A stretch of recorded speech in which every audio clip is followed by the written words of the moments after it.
Hi friends, வணக்கம். Welcome to தினப்படி சமையல். இன்றைக்கி நம்ம பார்க்க போகிறது ட்ரெடிஷ்னலான ஒரு பாயசம் ரெசிபி. அதுக்கு முன்னாடி தினப்படி சமையல் சேனல் சப்ஸ்கிரைப் பண்ணலைன்னா ப்ளீஸ் சப்ஸ்கிரைப் பண்ணுங்கள். அது பக்கத்தில் இருக்கிற பெல் ஐக்கானையும் கிளிக் பண்ண மறந்துடாதீங்க. இந்த உண்டுருளி பாயசத்தை பால் கொழுக்கட்டை பாயசம்னும் மணி கொழுக்கட்டை பாயசம்னு கூட சொல்லுவாங்க. இது விநாயகருக்கு உகந்த ஒரு நைவேத்தியமான ஒரு பொருள். இது ரொம்ப டேஸ்டியாக, ரொம்ப க்ரீமியாக, ரொம்ப நல்லாயிருக்கும். வாங்க இது எப்படி பண்ணுறது பார்க்கலாம்.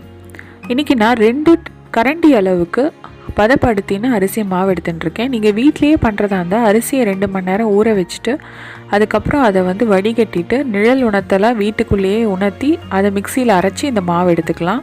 இல்லை கடையிலே இப்போலாம் இது கிடைக்கிறது. இப்போ 2 கரண்டி மாவுக்கு 4 கரண்டி அளவுக்கு வெல்லம் எடுத்துக்கலாம். இதுக்கு 2 டேபிள் ஸ்பூன் அளவுக்கு தேங்காய், 1/2 லிட்டர் பால், 1 டம்ளர் அளவுக்கு தேங்காய் பால், கொஞ்சம் ஏலக்காய், முந்திரி, இதெல்லாம் தான் தேவையான பொருட்கள். இப்போ முதல்ல வெல்லம் உருக வைக்கலாம். வெல்லத்தை போட்டு அது முழுகிற அளவுக்கு தண்ணி ஊற்றி நல்லா கலந்துக்கலாம். பாகெல்லாம் தேவையில்லை, வெல்லம் கரைஞ்சா போதும். இப்போ இதை வடிகட்டிக்கலாம். நம்மளோட வெள்ளை பாகு ரெடி ஆகிடுது. இப்போது 1 டம்ளர் அளவுக்கு தண்ணியை நல்லா கொதிக்க விட்டுக்கோங்க. தண்ணி நல்லா கொதித்ததும் அதை பதப்படுத்தின மாவு எடுத்துருக்கோம் இல்லையா, அதில் கொஞ்சம் கொஞ்சமாக ஊற்றி ஸ்பூனால் நல்லா கலந்து விட்டுக்கோங்க. இது சப்பாத்தி மாவு மாதிரி அந்த பதத்துக்கு கெட்டியாக கலந்துக்கணுங்க மாவு. இப்போது இதோட கொஞ்சமாக உப்பு, 1 டேபிள் ஸ்பூன் அளவுக்கு எண்ணெயும் ஊற்றி சூடு கொஞ்சம் ஆறினதும் நம்ம கையாலேயே நல்லா பிசைஞ்சு இந்த மாதிரி கெட்டியான மாவு எடுத்து வச்சுக்கலாம். இப்போது நம்ம கொஞ்சம் கொஞ்சமாக எண்ணெயை கையில் தொட்டு சின்ன சின்ன உருண்டைகளாக அதை உருட்டிக்கலாம். இது உங்களோட சாய்ஸ் தாங்க, எவ்வளோ சைஸ் உருண்டை உருட்டணுங்கிறது. ரொம்ப சின்ன சின்ன உருண்டையாக உருட்டினா ரொம்பவே டேஸ்ட்டு நல்லாயிருக்கும். இந்த மாதிரி உருட்டி எல்லா மாவையும் நல்லா உருட்டி வச்சுக்கோங்க. இந்த மாதிரி மாவு இப்போ நமக்கு கடைகள்லேயே இடியாப்ப மாவு, கொழுக்கட்டை மாவுன்னு அவைலபிள் இருக்குங்க. அதனால் அதையே நீங்கள் வாங்கி யூஸ் பண்ணிக்கலாம்.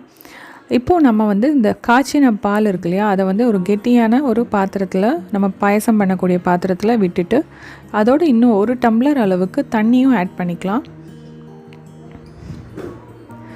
ஏற்கனவே காய்ச்சின பாலுங்கிறதுனால சீக்கிரமாக காஞ்சிருங்க. இல்லை நீங்கள் இப்போ தான் காய்ச்சணுன்னாலும் இதே மாதிரி மெத்தட் ஃபாலோ பண்ணலாம். பால் நல்லா காஞ்சாவிட்டு நம்ம உருட்டி வச்சுருக்கோம் இல்லையா, இந்த உருண்டைகளை எடுத்து அதில் போடலாங்க. டைரெக்டாக நம்ம இந்த மாதிரி பாலில் தண்ணி ஊற்றி போட்டு பண்ணாவே நமக்கு உருண்டைகள்லாம் நல்லா வெந்து போயிடும். இல்லைன்னா சில பேர் இதை இட்லி தட்டில் ஒரு 5 நிமிஷம் நல்லா வெயிட்டில் வேக வச்சுட்டு அதுக்கப்புறம் கூட இது மாதிரி போடுவாங்க. பட் இதுலேயே நம்ம ஊறுறதுனால நல்லா இந்த பாலோட சுவை அந்த உருண்டைகளில் நல்லா இறங்கியிருக்குங்க. இப்போ பார்த்திங்கன்னா நல்லா கரண்டியெல்லாம் இப்போ விடாமல் நம்ம அப்படியே வச்சிடலாம். ஒரு 10 நிமிஷம் கழித்து கரண்டியை விட்டு கலரினா போகிறோம். இல்லைனா உடஞ்சிடுங்க அந்த உருண்டைகள்லாம். அதனால் இப்போ எதுவும் கலர வேண்டாம், அப்படியே இருக்கட்டும். இப்போ வாங்க நம்ம நெய்யில் முந்திரி பருப்பையும் தேங்காவையும் நல்லா வறுத்துக்கலாம். இந்த கொழுக்கட்டை பாயசம் விநாயகர் சதுர்த்தி அன்றைக்கி பண்ணுவாங்க. பிள்ளையாருக்கு ரொம்ப விசேஷமான ஒரு நைவேத்தியம்ங்க அது.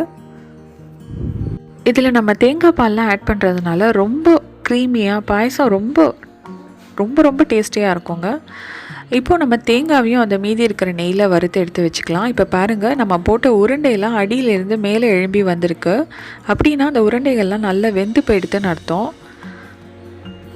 கிட்டத்தட்ட இன்னும் ஒரு 10 நிமிஷம் கொதிக்கிட்டோங்க. இப்போ தான் 5 நிமிஷம் ஆயிருக்கு. ஸோ மொத்தமாக ஒரு 15 நிமிஷம் நம்ம சிம்லேயே வச்சிடலாம்.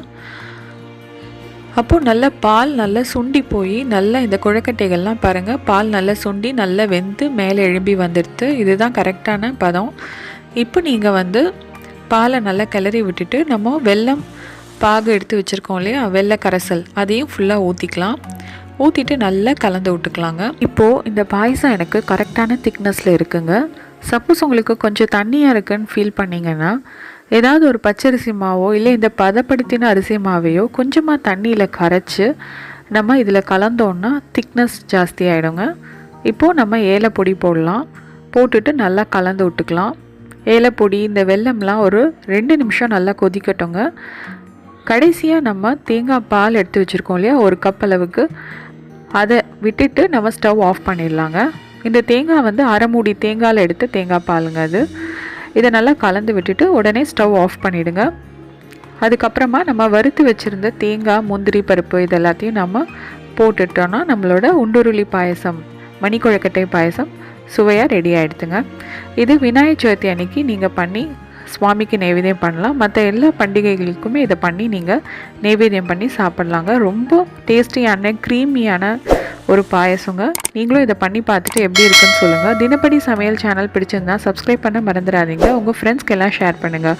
இன்னொரு இன்ட்ரெஸ்டிங் ரெசிபியோட நான் உங்களெல்லாம் சந்திக்கிறேன். அது வரைக்கும் டேக் கேர், பாய்.